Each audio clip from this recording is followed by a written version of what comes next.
Sobrang naiyak ako dito. Very heavy. Hindi ko alam kung para sa inyo heavy din ito, pero sa akin napaka-bigat. And sabi ko kay Lord, palitan na lang yung message. Yan. Kasi ayokong makasakit.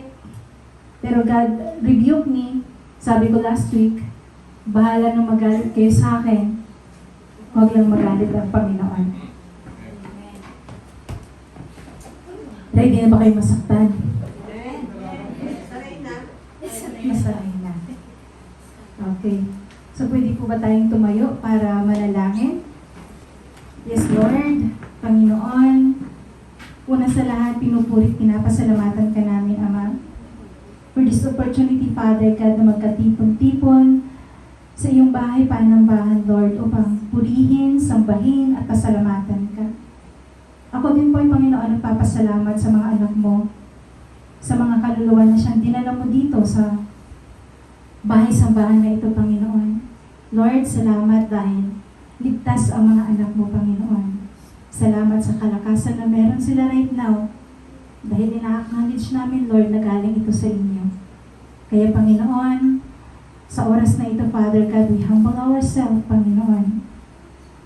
Patawarin niyo po kami sa aming mga nagawang kasalanan, Ama.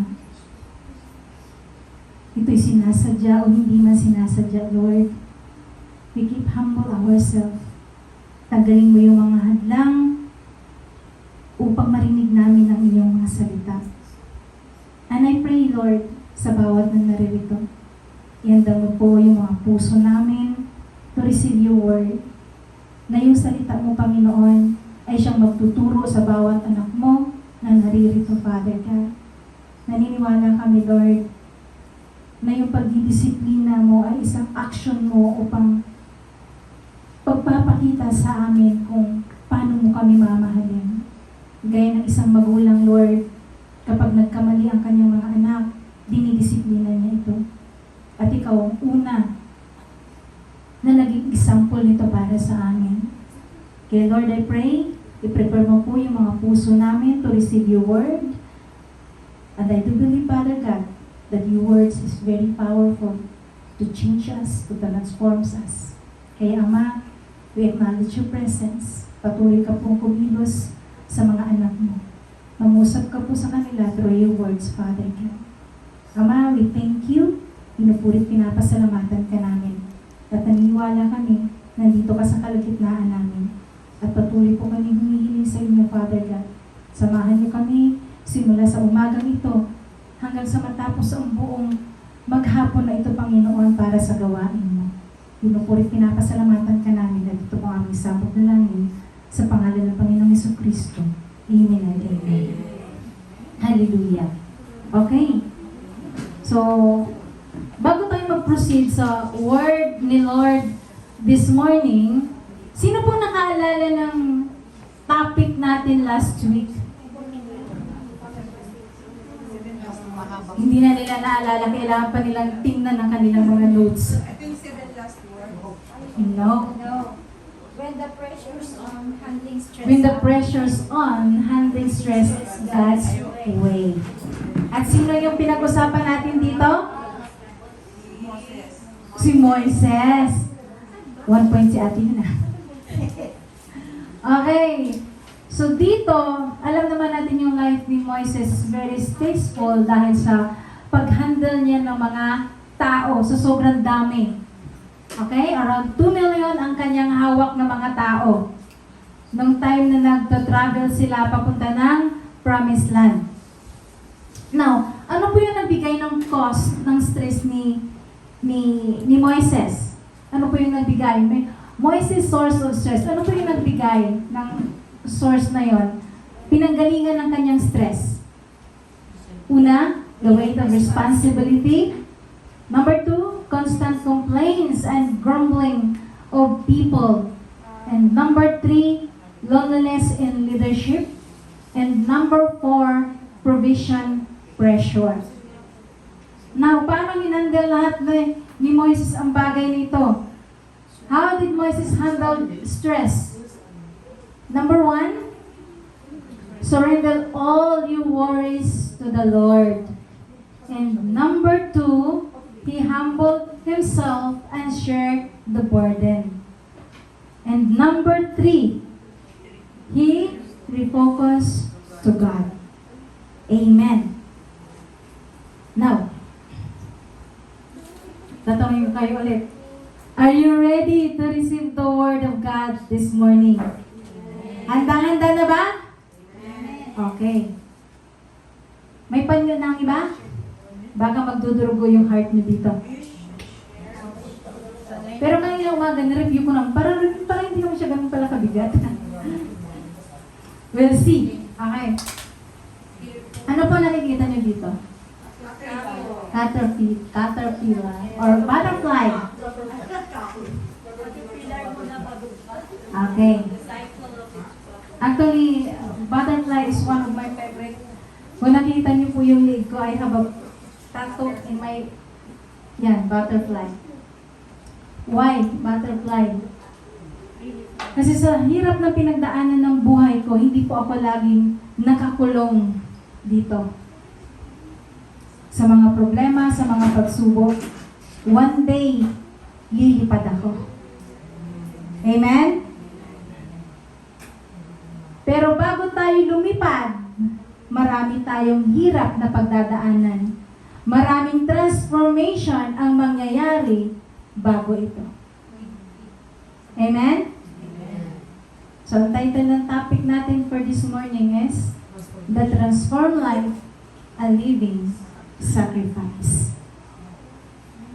And the Word of God na ating pag-aaralan this morning ay in Romans chapter 12, verse 1 to 2. Ay, mabilis ba? Okay. The transformed life, a living sacrifice. Okay na? Okay. So, basahin natin yung word ni Lord this morning. Romans chapter 12, verse 1 to 2. Dalawang verses lamang ito ang pag-aaralan natin. Sabi dito sa salita ng Panginoon, kaya nga, mga kapatid, alang-alang sa masaganang habag ng Diyos sa atin, ako'y nakikiusap sa inyo na ialay ninyo ang inyong sarili bilang handog na buhay, banal at kalugod-lugod sa Diyos. Ito ang karapat-dapat na pagsamba ninyo sa Diyos. Huwag kayong ayon sa takbo ng mundo ito. Sa halip, hayaan ninyong baguhin ng Diyos ang inyong pag-iisip upang maunawaan ninyo ang kanyang kalooban. Sa gayon, igagawa ninyo kung ano ang mabuti, kalugod-lugod at ganap na kalooban ng Diyos. Amen. Hallelujah. Thank you for reading. Now, background lamang no, sa Book of Romans. So, ang Book of Romans, ang author nito, or sumulat ng Book of Romans ay walang iba si Apostle Paul.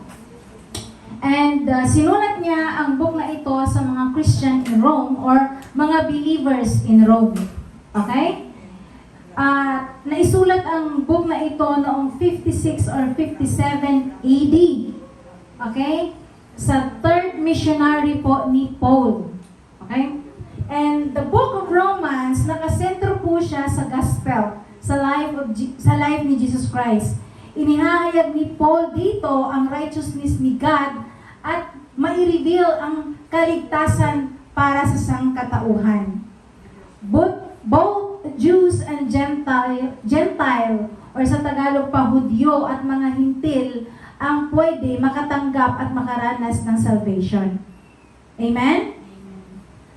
Ibig sabihin, masave ang lahat na makasalanan through faith rather than works. Hindi sa pagsunod sa law of Moises. Kasi Old Testament is the law under law, and then nasa New Testament na tayo, so we are under grace. Amen. So ang aklat na ito isinasalaysay that all are in need, kailangan ng salvation, offerings justification by grace, and practical guidance for living a transformed life by the work of the Holy Spirit. Amen? Now, para mas lalo pa natin maintindihan, kasi nagsisimula tayo sa Romans chapter 12. Okay? So, meron pa, bakit? Merong 1 and 2, tama? So, ang Romans chapter 1 to chapter 11 po, ito po yung story, ito po yung kabuuan ng message from chapter 1 to 11 is theology of gospel. Ibig sabihin po nito, God is redeeming a broken world through the life, death, and resurrections of Jesus. It proclaims Jesus as the promised Messiah who fulfills the Old Testament, defeats sin and death, and establishes God's kingdom. So ano po ang magiging bunga kapag tinanggap natin ang magandang balita, kapag naniwala tayo that Jesus Christ is the Messiah, that Jesus Christ is the way of our salvation. Kasi sabi niya sa John 14:16, I am the way, the truth, and the life. No one comes to the Father except through me. So walang ibang way para sa ating kaligtasan kundi ang manampalataya tayo sa Panginoong Jesucristo. So ano po ang bunga nito? Ito po yung bunga niya. In Romans chapter 12 verse 16, ito yung sinasabi dito ni Paul. Nasabi niya, the life of the gospel. After nating matanggap ang magandang balita, dapat ito yung pamumuhay ng mga Kristiyano. Okay? Kapatid, tinawag tayo para magbago. Hindi tayo na-save para paulit-ulit sa ating mga kasalanan. Na-save tayo para baguhin, para magkaroon ng karakter na kagaya ng Panginoong Jesucristo.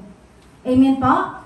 Ang sinasabi ni Pablo, sa pagbabago ay isang panawagan na maranasan ang buong pagbabago sa iyong katauhan.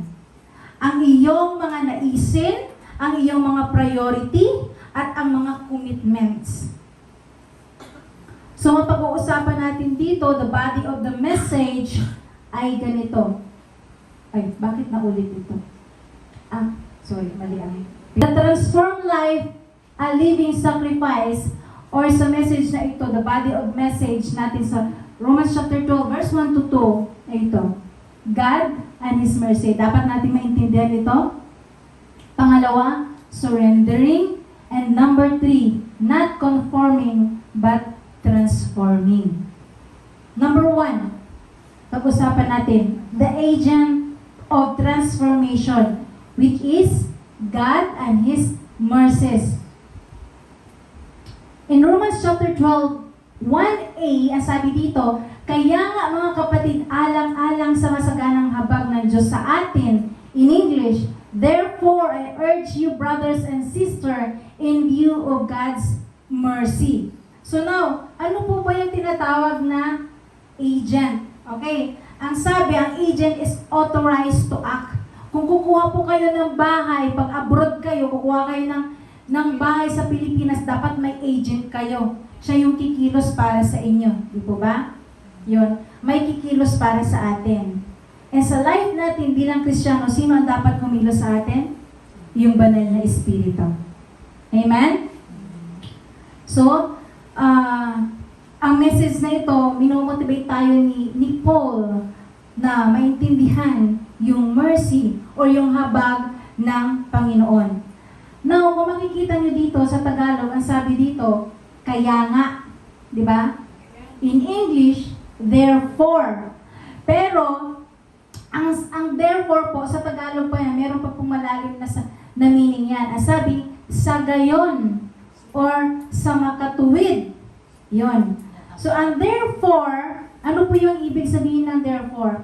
Therefore, acts as a transition, indicating a conclusion, result, or usually shifting from theology to practical application. So, ibig sabihin, kapag tayo ay nag-aaral ng Bible, at kapag nakikita natin ang salitang therefore, yan po ay napakahalaga o importante sa pag-aaral ng Biblia. Example, si Jesus ay Diyos, may likha ng langit at lupa. Si Jesus ay tagapagligtas at Panginoon. Therefore, sambahin mo siya ng buong puso. Pangalawang example, si Satanas ay masama. Anti-Kristo si Satanas. Si Satanas ay hindi lingkod ng Diyos. Si Satanas ay kaaway ng Diyos. Therefore, huwag niyo siyang susundin. Naunawaan po ba? So dito, saan po tumutukoy ang salitang therefore? Referring po ito sa Romans chapter 1 and 11. Okay? Ang chapter 1 until 11, nakasentro ito sa theology of the gospel. Okay? Kaya nga sabi dito, ngayon sinasabi po ni Pablo, therefore, o sa gayon, ayon sa binanggit ko sa inyo, ayon sa aking ipinawaliwanag sa inyo, ayon sa mga itinuro ko sa inyo, ito po ang kanyang kahilingan. Nabasa po natin dito, di ba? Yan yung kahilingan ni Paul. Na dapat nating isabuhay bilang mga Kristiyano na naniniwala sa salita ng Panginoon, tumanggap sa Panginoong Jesucristo, dapat ito na ang buhay natin. Ngayon kapatid, dahil naranasan na natin ang habag at grasya ng Diyos, tayo ay tinanggap at pinatawad. Ibinigay na natin dapat ang ating mga sarili bilang handog na buhay sa Diyos. Ibigay ninyo sa Kanya ang inyong mga sarili bilang handog na buhay. Or give yourself as give your body as a living sacrifice. So dahil ang tinuturo ng Biblia na ang isang makasalanan, kung totoong naranasan niya ang awa ng Diyos sa kanya at tinanggap niya si Kristo at naunawaan niya kung bakit naipako si Kristo doon sa krus, imposible na hindi niya kayang ibigay ang kanyang sarili sa Diyos. Amen? Ang Diyos ang may akda at kumakatawan sa pagbabago. Ang personal at espiritual na pagbabago ay nagiging posible lamang dahil sa Diyos at sa kanyang habag sa atin. Ang layunin ng Diyos para sa atin ay hindi lamang tubusin tayo mga kapatid, kundi ang baguhin tayo sa pamamagitan ng tulong ng banal na Espiritu. Amen? Lahat tayo ay hindi matuwid. At maging lahat ng ating gawa ay hindi matuwid. Ganyan po tayo dati. In Romans chapter 3, verse 10 and 23, nasabi dito, ayon sa nasusulat, walang matuwid, wala kahit isa. And 23, sapagkat ang lahat ay nagkasala at walang sino mang nakaabot sa kaluwalhatian ng Diyos. Walang matuwid ni isa. Lahat ay nagkasala. Tayong lahat ay nasa ilalim ng kapangyarihan ng kasalanan, mga kapatid. At nais man nating gawin ang tama, ngunit hindi nating magawa. Sa halip, ang mga ginagawa natin ay hindi natin nais na gawin. Yan ang sinasabi ni Pablo. In Romans chapter 7, verse 24 to 25, ang sabi dito, kay saklap ng aking kalagayan, sino ang magliligtas sa akin mula sa katawang ito na nagdadala sa akin sa kamatayan? Even Paul nagsasabi, may senaryo po ba kayo sa buhay niyo na, Lord, Kristiyano na ako, ayoko na magkasala, pero bakit yung ginagawa ko pa rin ay makasalanan? Wala nang iba pa kundi ang Diyos. Sino pwede makatulong sa atin sa kalagayan natin? Ang Diyos. Sa pamamagitan ni Jesucristo na ating Panginoon. Salamat sa Kanya. Kaya ba natin iligtas ang ating mga sarili, kapatid? Hindi. Walang iba makakatulong sa atin kundi ang Diyos sa pamamagitan ng ating Panginoong Jesucristo. Amen? So dahil naranasan natin, dahil Meron pa palang verse. Dahil sa pamagitan ng Panginoong Jesucristo, in Romans chapter 6 verse 18, pinalaya na kayo sa kasalanan at kayo ngayon ay mga alipin na ng katuwiran. So dahil tinanggap natin ang Panginoong Jesucristo, tayo po ay napatawad na. Dahil naranasan natin ang habag at grasya ng Diyos, tayo ay tinanggap at pinatawad na. Tinuring pa tayong mga anak niya. Kaya ang sabi ni Pablo, ibigay niyo na ang inyong mga sarili bilang mga handog na buhay. So ano ba ang itsura ng tumanggap na magandang balita? Dapat ang kahihinatnan po ng kanyang buhay or ito ang magiging resulta ng kanyang buhay bilang Kristiyano. Ibigay ninyo sa Kanya ang inyong mga sarili bilang mga handog na buhay or give your body as a living sacrifice. Okay? So, dadako tayo sa number 2. Number 2, the necessity for a transformed life, surrendering. Okay? Surrendering. Para ma-transform ang ating life, anong gagawin natin? Surrendering. Now, in Romans chapter 12 verse 1b, ako'y nakikiusap sa inyo na ialay ninyo ang inyong sarili bilang isang handog na buhay, banal at kalugod-lugod sa Diyos. Ito ang karapat-dapat na pagsamba ninyo sa Diyos. Sa English, to offer your body as a living sacrifice, holy and pleasing to God. This is your true and proper worship. Now, what is the word necessity? Paano tama ba yung pag-pronounce ko? Ayun. Kaya na lang mag-pronounce. Ang another meaning pa nito is mandatory daw. Okay? Mandatory for transformed life. Okay? And then required or urgency. Okay? So ano po ang ating iaalay sa Diyos?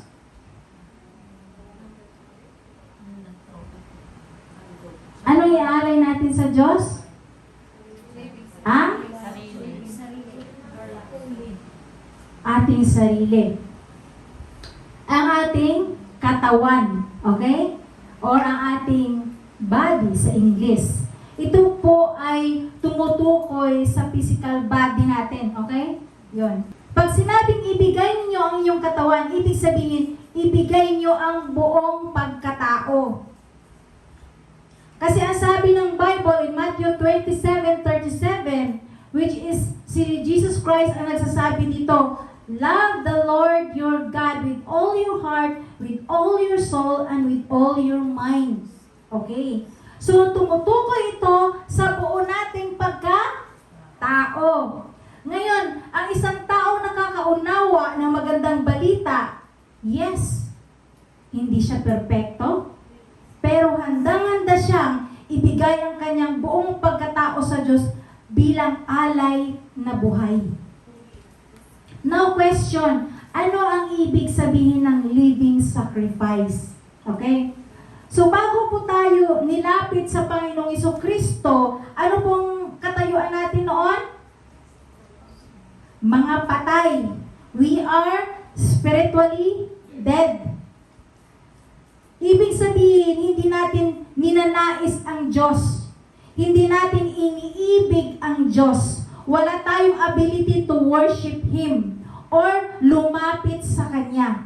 Wala tayong abilidad na naisin siya, or wala tayong, hindi natin gustong sumampalataya sa Kanya. Because the nature of human ay hindi dinisinyo to desire God. Noong hindi pa tayo Kristiyano, dinidesire ba natin ang Panginoon? Hindi. So lalo na sa mga baguhan, di ba? Na mga mananampalataya, minsan dinadaig tayo ng kalaban. Dahil ang gusto ni Satanas, lalo na sa mga mahihina pang pananampalataya, ang gusto ni Satanas, hatakin ka pababa. Ayaw niyang lumapit ka sa Diyos. Kapag nakikita ka niyang lumalapit ka na sa Diyos, bibigyan ka niya ng maraming pagsubok. Kaya minsan sabi mo, kung kailan pa ako lumapit sa Diyos, ka naman ako daming problema. Napansin nyo? Kapag lumalapit tayo sa Panginoon, maraming pagsubok. Hindi nawawala, di ba? Kasi, challenge siya sa atin. Testing niya sa atin. Na kapag meron tayong mga pagsubok, wala tayong ibang lalapitan, kundi ang Diyos. Hindi ang ating kaibigan, hindi ang ating mga kamag-anak, hindi ating magulang, kundi unang-una sa lahat, ang Diyos. It's okay na lumapit kayo sa kaibigan nyo. It's okay na lumapit kayo sa mga taong sa tingin nyo makakatulong sa inyo. Pero una sa lahat, unahin mo muna ang Diyos. Isumbong mo muna sa Kanya. Iluhod mo muna yan sa Kanya. Siya ang maghanap ng way at kaparaanan para solusyonan ang problema mo. Amen?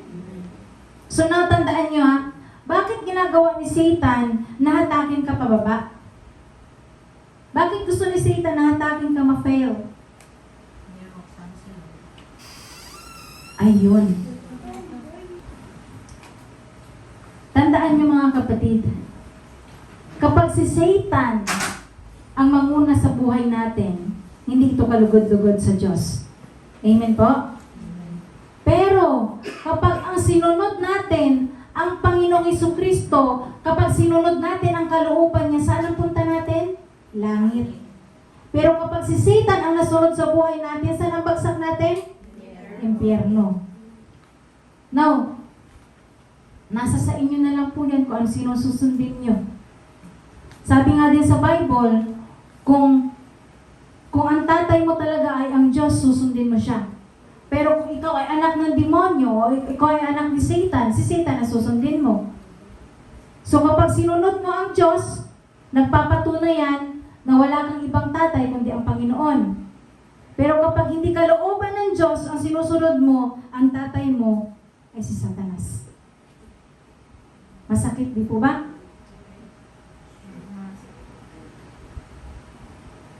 Kapatid, meron po tayong free will na binigay sa atin ng Panginoon. Nasa atin pa rin kung sino ang susundin natin sa buhay natin. Balik po tayo sa ating topic. Dati tayong patay or spiritual death dahil sa ating kasalanan na namanan natin kina Eva at Adan. Okay? Kapag ang isang tao, kapag ang isang bata ay bagong panganak, makasalanan na po yan siya. Dahil sa minana ng kasalanan from sa ating ninuno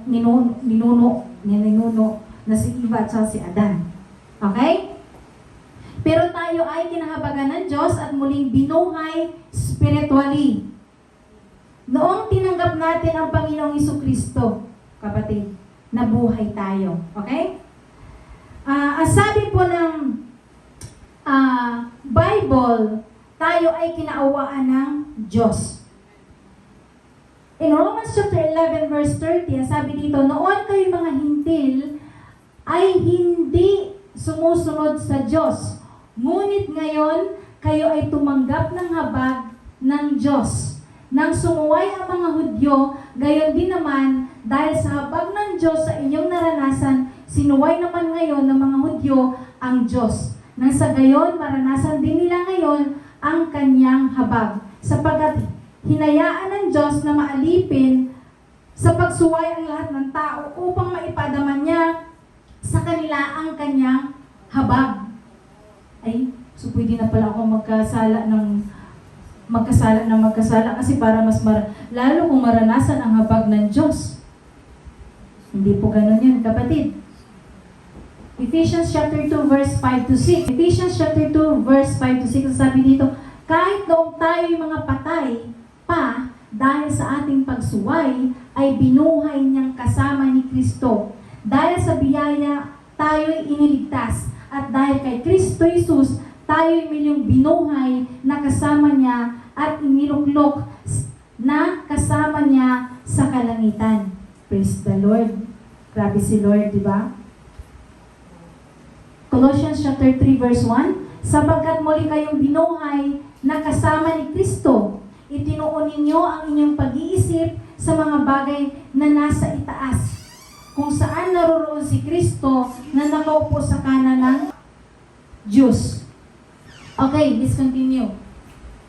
So, ang pagkabuhay na ito ay sumisimbolo sa bagong buhay na malaya mula sa kasalanan at pag-asa sa walang hanggang buhay kasama ng Diyos. Amen? Balikan natin yung verse 1b. Sabi dito, di ba? Ialay ninyo ang inyong sarili bilang isang handog na buhay. Ano daw? Banal at kalugod-lugod sa Kanya. Sa English, offer your body as a living sacrifice, holy and pleasing to God. Sabihin mo nga sa katabi mo, kinahabagan ka ng Diyos.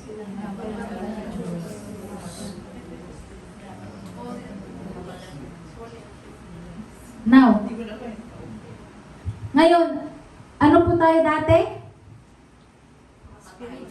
Spiritually dead. Okay. Ngayon ay patay pa rin sila, Lord. Hindi sumasagot. Tayo ay dati patay, spiritually dead. Pero dahil tayo ay, kung naniniwala kayo na kayo ay ngayon ay Kristiyano, binuhay na kayo. Ba't hindi kayo sumagot? Puro pa rin tayo kayo patay. Natapos. Hindi sacrifice daw. Okay. So now, dati tayong patay, pero ngayon ay binuhay. Amen? Kaya sinabi dito na ibigay ninyo or ialay ninyo ang inyong mga sarili na handog buhay, hindi sinabing patay. Okay? Gusto niyo bang ihandog na buhay? Amen. Isa pa, parang hindi kumain. Gusto niyo bang ihandog niyo yung sarili niyo na buhay? Amen. Ayun. Hallelujah. Lord, nakikinig sila. Okay. So kapatid, ang taong hiwalay sa Diyos, hindi niya gagawin ang mga bagay na ito. Kahit ipukpok mo sa kanya yung Bible, hindi niya ibibigay ang kanyang sarili sa Diyos. Kahit hindi siya binuhay. Kasi spiritually dead nga siya.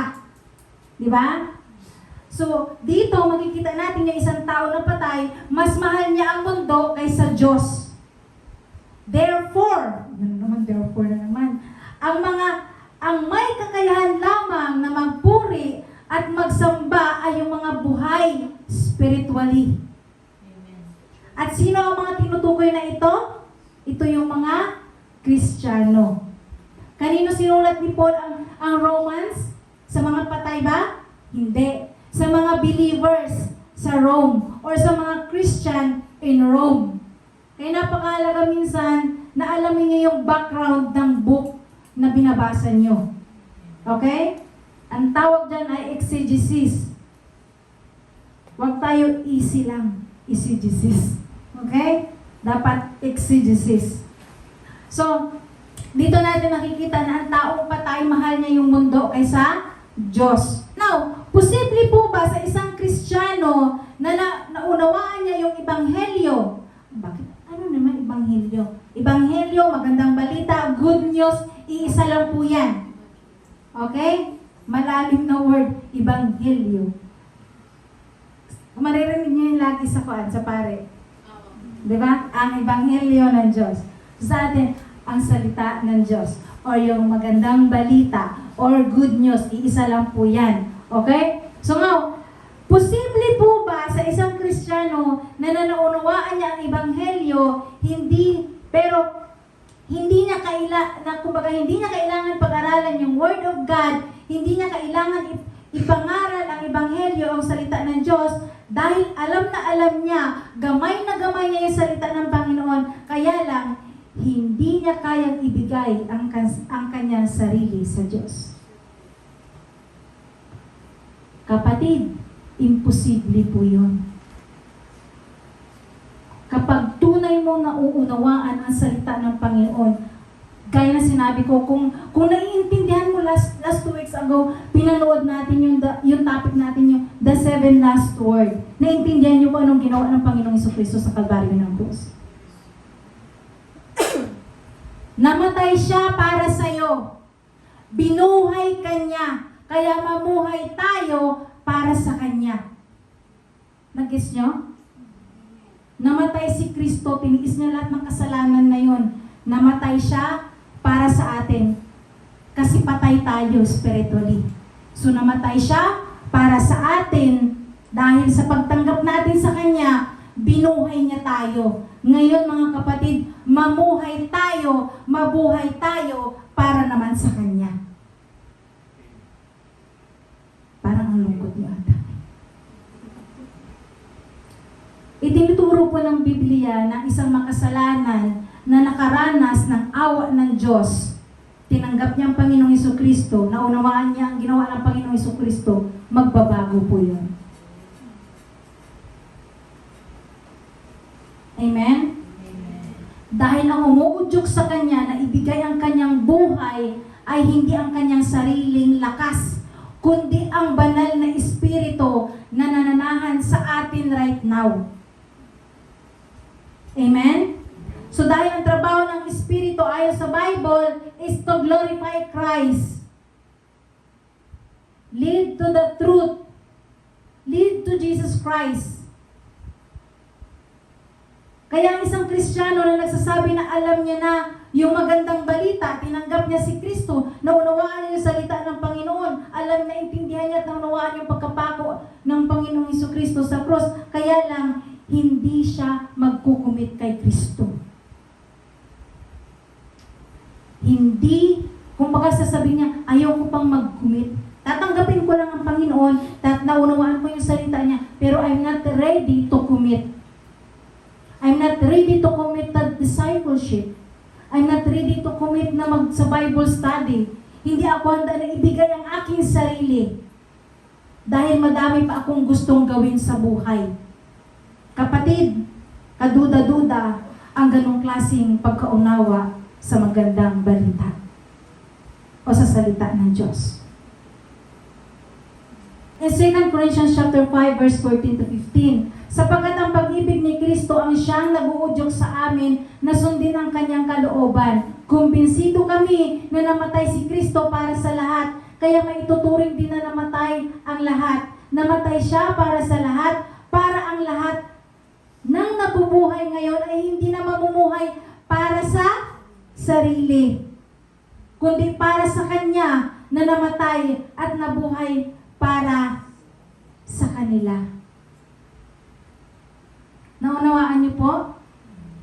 Namatay si Kristo para sa lahat. Sino ang lahat na tinutukoy dito? Ang mga taong tumanggap, ang mga taong sumasampalataya, ang mga taong nagsisi. Para sa lahat na buhay ngayon, hindi na mamumuhay para sa kanyang sarili. Kapatid, napakalinaw po ng lahat na binuhay ni Kristo ay hindi na ang lahat na binuhay ni Kristo ay hindi na mamubuhay para sa kanyang sarili, kundi para na sa Panginoong Hesus.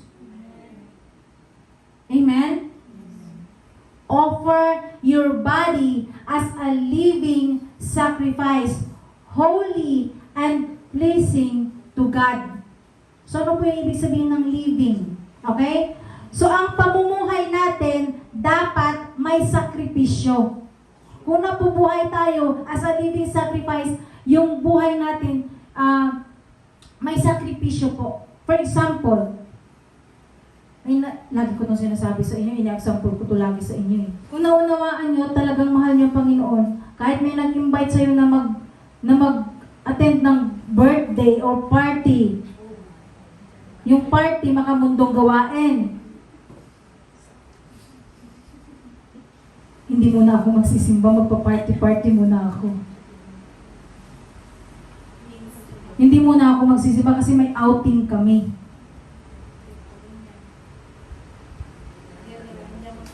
Kapatid, sino ngayon ang sinusunod mo? Yung kilos ng mundo? O yung pagtawag sa'yo ng Diyos na sambahin siya? Ang tunay na Kristiyano, ang tunay na kaintindi na siya ay nakaranas ng salvation, uhaw po yan. Sabi nga ni Kuya Nel na dati, parang gusto daw niyang hatakin yung araw para maging Sunday ulit.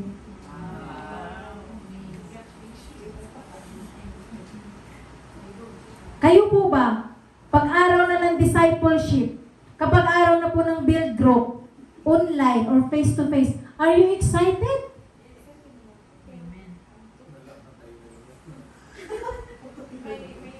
O nararamdaman nyo ba na, ay may build group na naman, makakarinig naman ako ng Word of God? O nagbibigay sa iyo to ng burden? Check your heart, kapatid.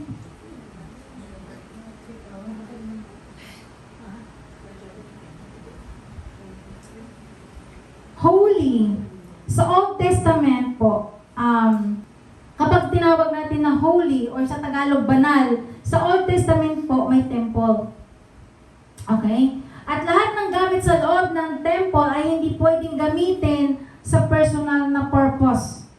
Kapag ikaw po ay, kapag banal ang usapan. Okay?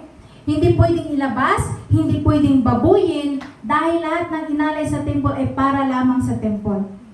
Kapag ang templo para sa Diyos yan. Amen? So kung matatandaan po natin sa Book of Daniel, ikwento ko to kay Ate, kasi nag-run out nung nakaraan, nanood kami ng Daniel ni Ate Ivy. Sabi ko, Ate Ivy, masasama yan sa topic ko ngayong Sunday. Pero hindi niya na yun nakita kasi parang shortcut.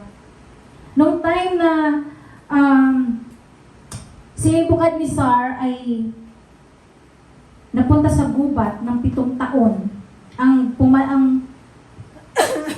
may pumalit na hari.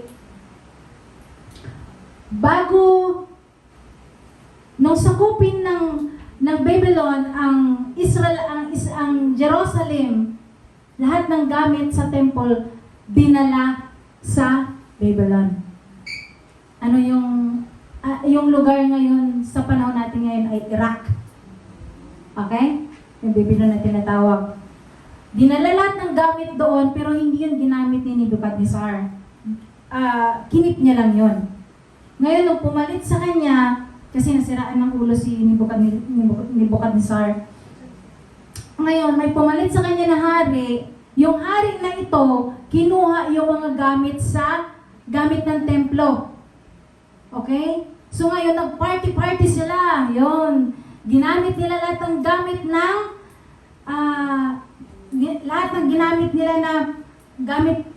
ginamit nila yung mga gamit ng templo. So nag-party-party sila. Ang party-party nila ay para sa pansariling kaligayahan. Pambababoy po yun sa gamit ng Diyos. So ano nangyari? Sumulat sa dingding ang Diyos. Sasakupin ang kanilang kaharian. So, ibig pala sabihin, kapag binaboy natin ang banal or yung holy na gamit ng Panginoon, may kaparusahan. Amen po? Sabi ng Biblia, ang ating katawan ay templo ng banal na Espiritu.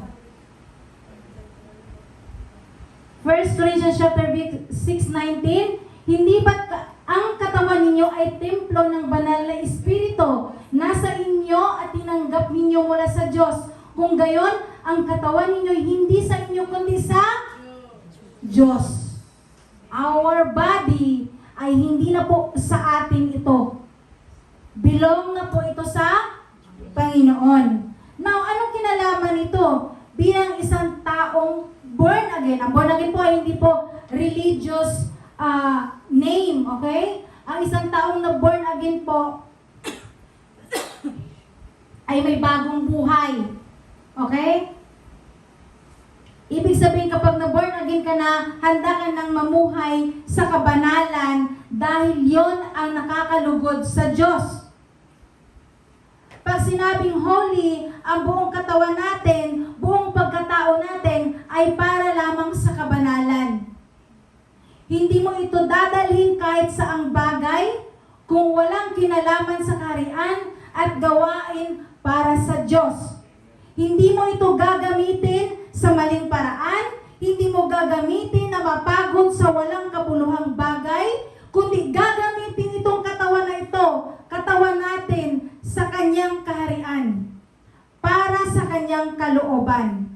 Because you sit apart for God, pinili ka ng Diyos, mga kapatid, para sa Kanya. Sinit apart Kanya, hiniwalay Kanya para sa Kanya, sa makamundo.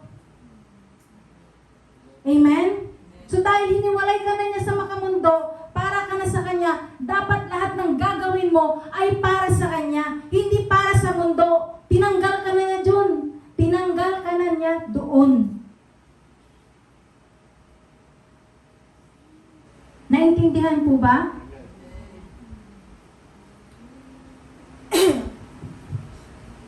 Kapatid, kapag itong tatlong bagay na ito na maintindihan nyo, ito ang tunay na pagsamba sa Kanya.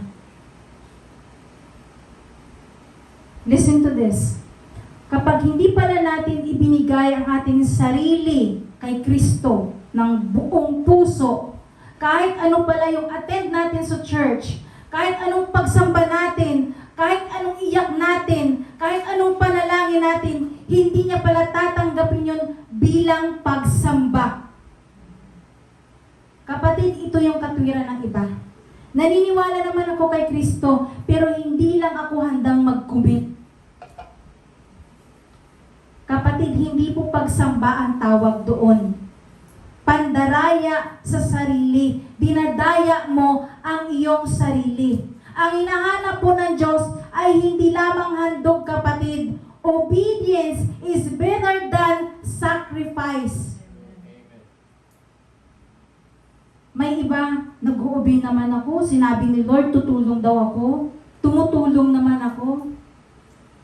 But the question is your heart fully surrendered to God?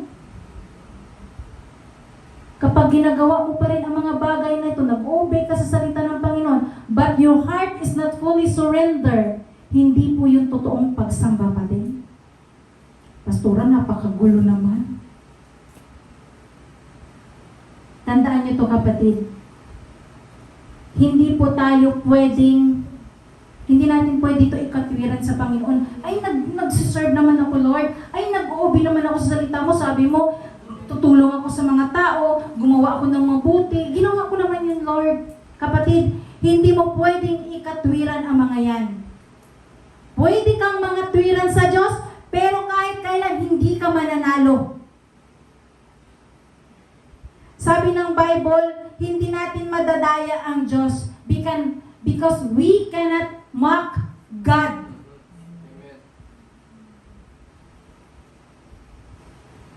Lagi ko ito naririnig kay Ani. Bato-bato sa langit, ang tamaan magbago.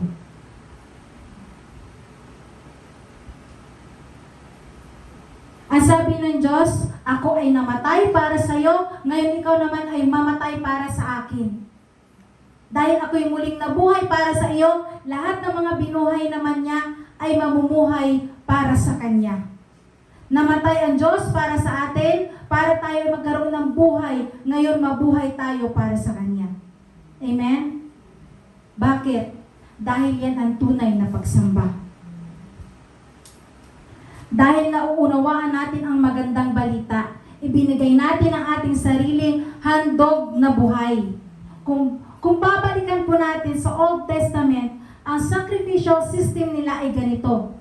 Kung sila po ay maghandog o mag-aalay sa Diyos, may pinapatay po sila na hayop, kordero, baka, or kambing. Ginagawa nila ito dahil sa kasalanan nila sa ganung mapatawad sila ng Diyos. Amen? For us, different po sa atin. Hindi tayo tulad ng hayop na papatayin at ialay sa Diyos. Dahil sa Biblia, ang totoong alay para sa pangkalahatan, walang iba kundi ang Panginoong Jesucristo. Amen? Now, kung mapapansin nyo, sinasabi sa Bible, kapag nag-aalay ng mga hayop, ang mga taong yun hindi dapat pilay. Dapat yung sinasabi nila, yung matabang tupa. Kumbaga, almost perfect na tupa. Diba? Yun ang dapat ialay natin sa Panginoon. Ngayon, sa life ni Jesus Christ, He is the perfect one para ialay sa sangkatauhan para po sa ating lahat.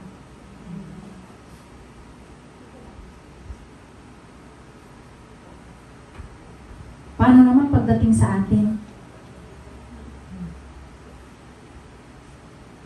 Dahil po, nasa Diyos na tayo, hindi man tayo ganun ka-perpekto, pero kung nakikita ng Panginoon, ikaw ay may sakripisyo sa buhay mo para mamuhay para sa Kanya. Yan yung accept na worship para sa Kanya, kapatid. Dapat perfect, pero we are not perfect. Pero kung nakikita ng Panginoon yung pamumuhay mo na may pagkilos ka at sakripisyo para sa kalooban niya, katanggap-tanggap po yun para sa Kanya. Amen? So now, sinasabi ng Biblia, ialay niyo inyong sarili as a holy na pleasing to God. Pagbibigay ng sarili bilang sakripisyo. Buong pagkatao gaya ng ginawa ko. Sabi ng Panginoong Jesucristo. Kapatid, pwede ba tayong mag-alay ng patay? Buhay ang dapat ialay. Kung dati tayo spiritually dead, hindi natin pwedeng ialay ang ating buhay. Binuhay tayo para ialay ang ating buhay para sa Panginoon. Amen? Ang wastong tugon sa pag-ibig at habag ng Diyos, lubusang pagpapasakop. Ang salitang ialay ay isuko o magpasakop o ialay ang sarili sa sa kapamahalaan ng iba. Ang kahulugan nito ay ang bawat aspeto ng buhay na mananampalataya ay dapat isuko niya sa Diyos. Ulitin ko lamang ito. Sa lumang tipan ng isang mananampalataya ay naghahandog ng hayop na walang kapintasan, di ba? Bilang alay na pagsamba sa Diyos. Sa ating kasalukuyang panahon, hindi nais ng Diyos ang mga patay na alay, bagkus ang nais niya ay ihandog ang ating mga sarili sa Kanya bilang handog na buhay. So ang pag-aalay, isang larawan ng pagbibigay ng isang bagay sa iba. Bibitawan ang mahigpit na pagkahawak dito at hindi na aangkinin muli. Gayon din naman, inialay natin ang ating mga sarili sa kapamalaan ng Diyos. Ang ibigay ang sarili bilang handog na buhay ay isang seryosong panawagan sa pagtatalaga. Ang ibig nito, sinuseryoso daw natin. Hindi natin ito sinasawalang bahala. So ano ang handog na banal at kalugod-lugod sa Kanya? Ang ating mga sarili. Hindi ang ating sarapi. Hindi ating salapi. Ang ating una o yung hindi ang huli.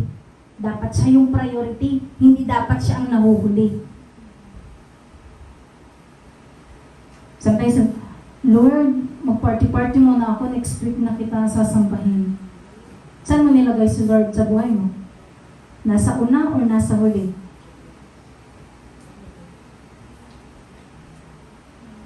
Ang pinakabanal at handog na kalugod-lugod sa Diyos ay ang ating pinakamainam, hindi ang mga tira-tira. Ito ang mga karapat-dapat na pagsamba sa Diyos. Sumasamba tayo sa Diyos sa pagpunta natin sa iglesia. Kapag tayo ay nananalangin, kapag tayo ay umaawit, ginagawa natin ang mga bagay na ito na nakakalugod sa Diyos. Pero kapatid, surrender your heart to Him. Number 3, not conforming but transforming. The demonstration of a transformed life, not conforming but transforming. Verse 2. Sabi dito, huwag kayong makiayon sa takbo ng mundong ito. Sa halip, hayaan ninyong baguhin ng Diyos ang inyong pag-isip upang maunawaan ninyo ang Kanyang kalooban. Sa gayon, magagawa ninyo kung ano ang mabuti, kalugod-lugod, at ganap sa kalooban ng Diyos. English. Do not conform to the pattern of this world, but be transformed by the renewing of your mind, then you will be able to test and approve what God's will is, His good, pleasing, and perfect will. Huwag makiayon, kahulugan, huwag makigaya, or makiisa, or makipagsundo, o gawin ang nangingibabaw sa pamantayan o tradisyon. Ang sistema ng mundo ay sumasalungat sa sistema ng kaharian ng Diyos. At bilang mga mananampalataya kay Kristo, iniuutos sa atin na huwag tayo makiayon sa takbo ng mundo, ng mundong ito. Now, ano yung word? Ano yung world? Kanina sa verse 1, may sinabi ako doon na, therefore, naalala niyo sinabi ko, therefore, kanina, in chapter 1a, ibig sabihin, lahat ng ipinaliwanag ni Paul from 11 from 1 to 11, may part po doon na tumutukoy sa mundo na nais niya sa mga kapatiran sa Roma na huwag nilang tularan. Now, ano po yung mga isura ng pamumuhay sa mundo na ayaw po ng Diyos na tularan natin? Romans chapter 1 verse 26 to 27. Dahil ayaw nilang kilalanin ang Diyos, hinayaan na lang sila ng Diyos na gawin ang kanilang malalaswang pagnanasa.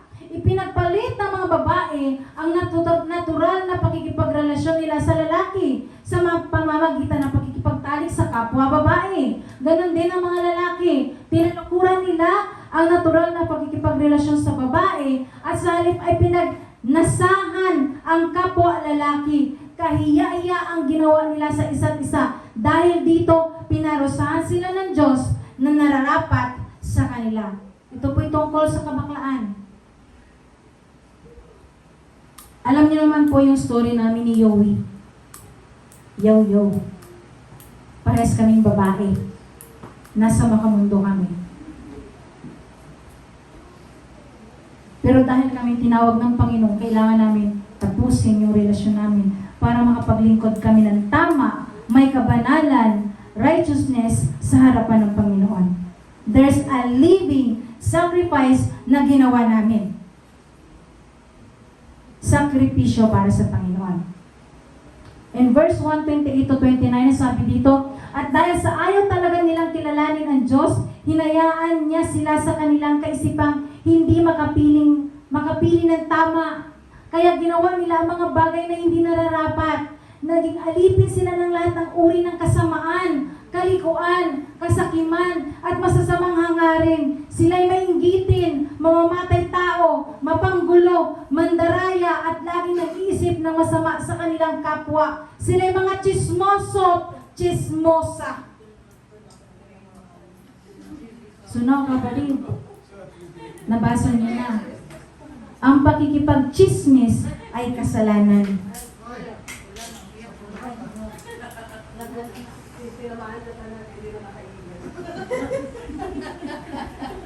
So ngayon anak, bato-bato sa langit, ang tamaan. At least umamin siya. How about ang iba? Umaamin ba? O, wag naman pride na, wag naman pride. Tinambol na.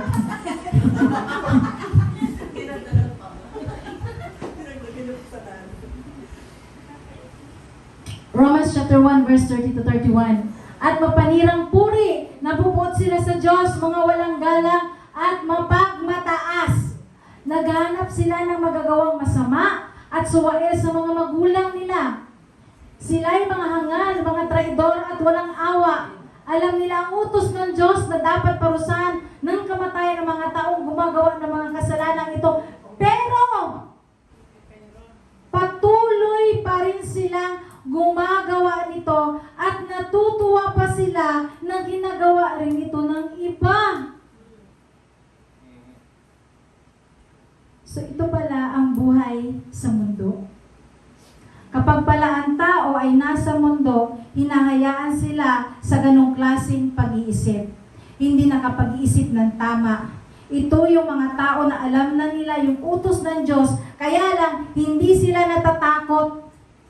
Alam nila na paparusahan sila ng ganitong klaseng parusa ng Diyos sa kanilang pamumuhay, pero wala pa rin silang takot o galang sa Diyos.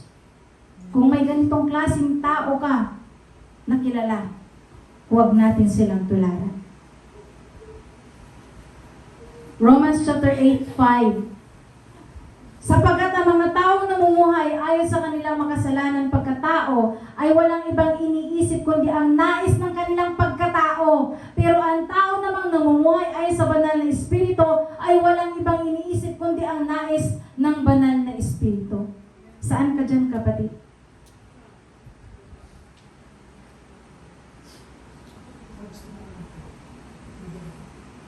Even sa Old Testament, sinabi din ito. Even sa Old Testament, ang Panginoon palagi pa rin nagsasaway sa kanyang mga anak.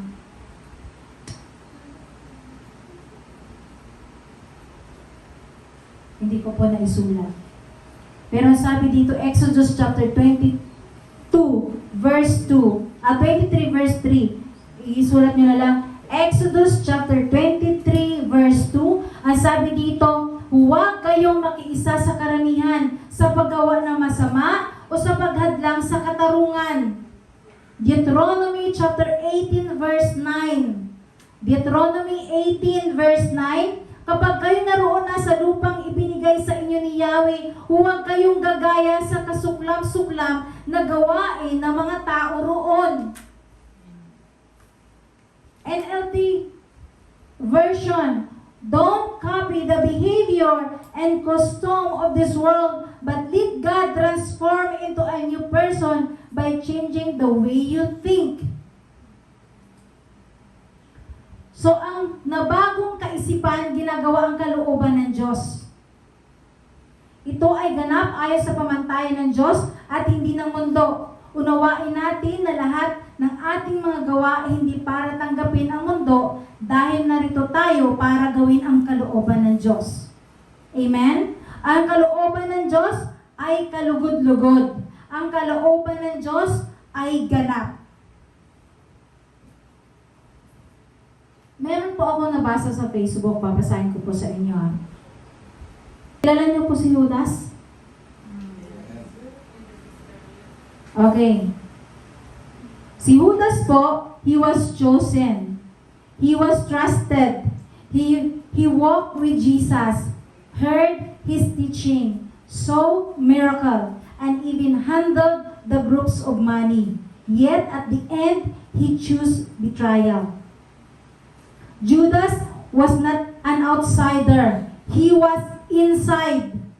Kasama siya palagi at araw-araw niya nakikita si Jesus Christ. Pero his heart was never fully surrendered. Nakakalungkot kasi akala natin kapag malapit tayo kay Jesus, okay na tayo. Matin ako ng church. Nagba-Bible study ako. Nagbabasa ako ng Bible. But closeness is not the same as surrender. Kasi mula sa story ni Judas, pwede pala na nasa church ka pero hindi ka surrender. Naglilingkod ka pero may tinatago kang kasalanan. Kilala mo si Jesus pero hindi siya ang Lord ng puso mo. Hindi siya ang nasusunod. You know what is the truth? The enemy target is not just the world. It's believers. Followers. Those who are close to God. Luke chapter 22 verse 3. Then Satan entered Judas. Or noon na may pumasok si Satanas kay Judas. Kapatid, hindi biglaan yon. It started with a small compromises. Mga bagay na hindi niya inaamin at hindi niya isinusuko. Unti-unti hanggang sa nagkaroon ng access ang kaaway sa kanya. Judas walked with Jesus for years but never deal with what was inside his heart. Hindi niya inamin ang totoong laman ng puso niya. Hindi niya isinuko ang greediness na meron siya, ang hidden sin niya, ang double life niya. Hindi siya nag-submit sa lordship ng Diyos. And that's the danger. Hindi sapat na mabait ka lang, hindi sapat na matagal ka ng Kristiyano o nag-church, at hindi rin sapat na nagsiserve ka. Kailangan surrender ka. Because you can see miracle but still miss Him. Hear the word but still resist Him. Serve in ministry but still betray Him in your heart. So don't just ask, gaano ako kalapit kay Jesus? Ask this instead. Gaano na ako kasuko kay Jesus? Judas has proximity but not intimacy. He had position but no transformation. Ano yung title ng topic natin this morning? A living sacrifice. Kapatid, it's time to check your heart, not just your action, but your heart. Hindi sapat na kasama mo si Jesus, dapat hinayaan mo siyang baguhin ka. Because in the end, it's not about how close you were. It's about how you surrender you are. Amen? Dito po ako magtatapos. Ang nais ng Diyos ay ating buong puso at inaasahan niya na sundin natin ng buo ang kanyang kalooban sa lahat ng ating ginagawa. Kung si Jesucristo ay ibinigay ang lahat para sa atin, nag-surrender ng buong buo sa kalooban ng Ama para sa kaligtasan nating lahat, bakit hindi natin maibigay ang lahat sa atin para sa Kanya? Kapatid, will you surrender your daily life, your body, your choice, and your future to God? Are you being shaped by the culture or conformed to this world o na-transform ka ng banal na Espiritu? Kapatid, ang dalawang verse na ito na ating pinag-aralan, na isulat ito ni Apostle Paul ay paalalahanan tayo kung paano dapat tayo mamuhay bilang Kristiyano. Lagi natin intindihin at unawain ang habag at grasya ng Diyos na maranasan mo araw-araw, kapatid. Paul remind us dahil sa awa ng Diyos, present your body as a living sacrifice, holy and acceptable to God. Involved dito ang buong pagkatao natin, our body, our soul, and our spirit and mind. Dahil dati tayo ay patay, spiritually dead, pero binuhay tayo para sa kalooban ng Diyos. Kapatid, you are redeemed by the blood of Jesus. Your body is not yours anymore. It is belong to Him now. Kaya offer your body as a living sacrifice.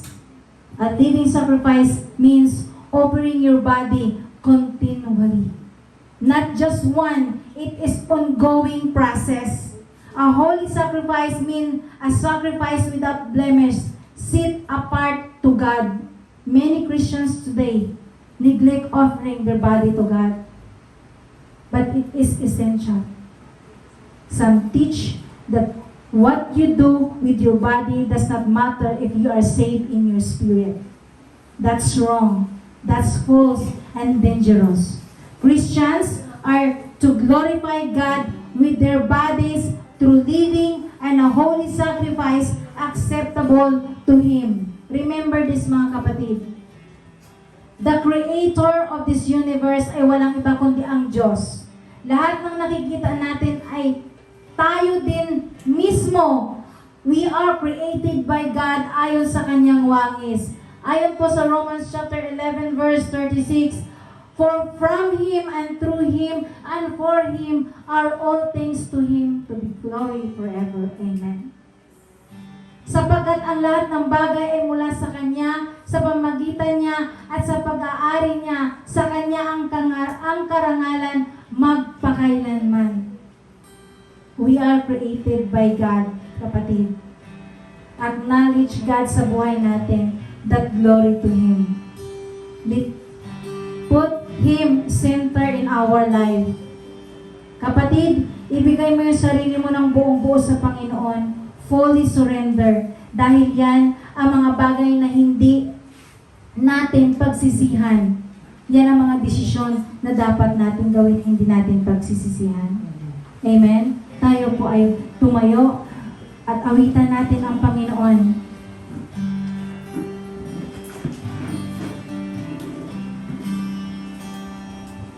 Kapatid, handa na pa mo ba kayong ibigay yung inyong mga sarili sa Panginoon?